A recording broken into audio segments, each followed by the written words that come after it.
Hello, James. Welcome to another Monday. Um, this week I watched Who's Afraid of Virginia Woolf, a 1960s film based on a play that was also done just earlier in the 60s, I believe.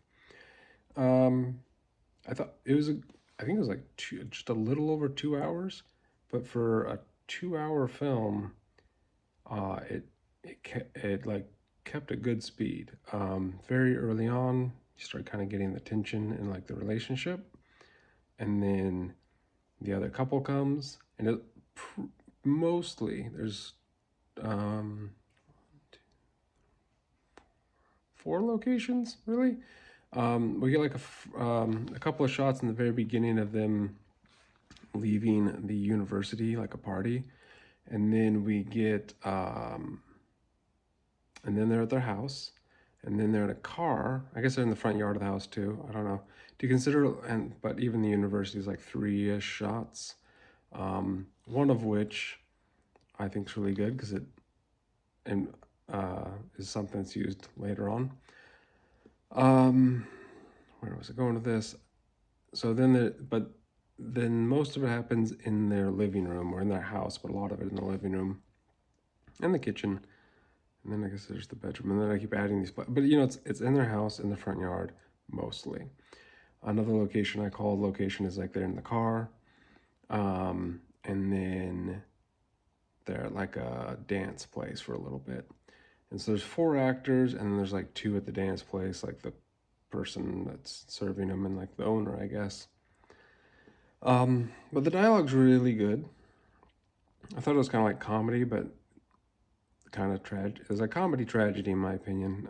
Just kind of like there's a tension between all four of them, and I thought it was well done. But a good film. Check it out if you're into black and white 60s films.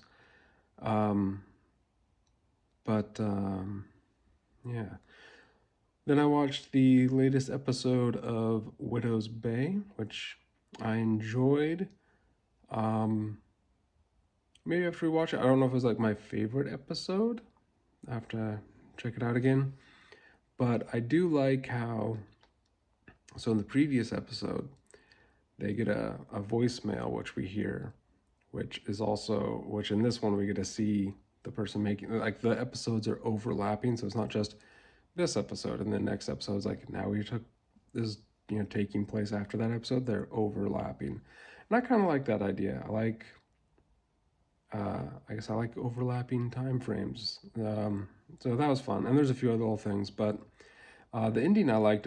Like maybe a lot of it was like it's fine, but towards the end it's like, which I wasn't sure which way they were gonna go with it, but um, one of our main characters gets a book, which seems a bit, the way it shows up and everything else seems very sus. It's very uh, supernatural book, but yeah, the way it ended I thought was pretty pretty good. Again, I've seen some people online call this a horror, and it definitely is horror themed. I think Apple lists it as mystery. I consider it comedy, but I don't know. Not that I'm great at making horror. I gotta figure out how to make horror. One of the things I think I need to make things longer and actually learn how to build tension properly. I don't know. And probably write a script. But anywho, that's what I was pretty much watched this week. Um, and then I've been working on a film behind me. It's all cut together. Shot it and edited it yesterday.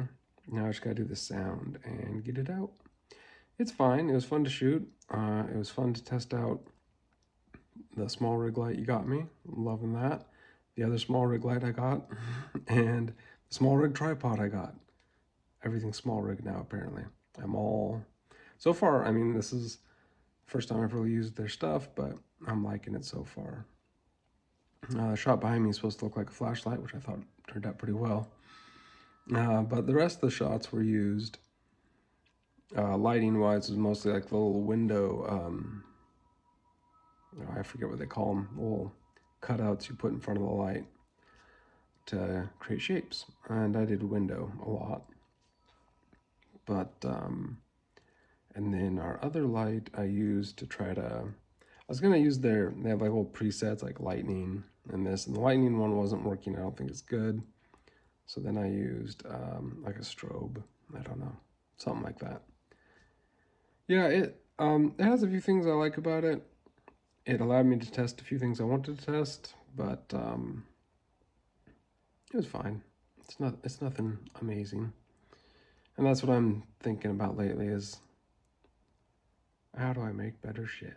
But also keep on making stuff instead of just sit there in my head spinning like, oh, because I keep on doing the thing where it's like, oh, I could do this or I could do that or I could do this. And then the more I think about this, I'm like, nah. And then I go to do that. And then that becomes the this where it's just like, move on to the next shit. So I got to get out of that because that's annoying.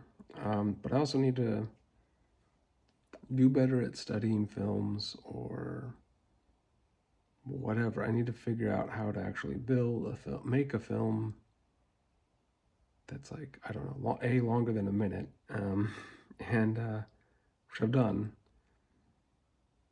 but like interesting, or that makes you like, I don't know.